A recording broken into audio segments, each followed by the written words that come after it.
divide 469 by 5 in a long division method. 5 times 9 is 45. On subtracting we get 1. So now we put down this 9 and it is 19. 5 times 3 is 15. On subtracting we get 4.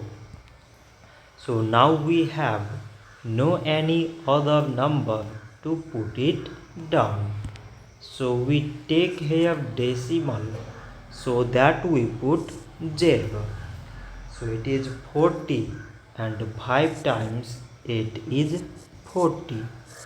On subtracting we get 0. So 469 divided by 5 is 93.8.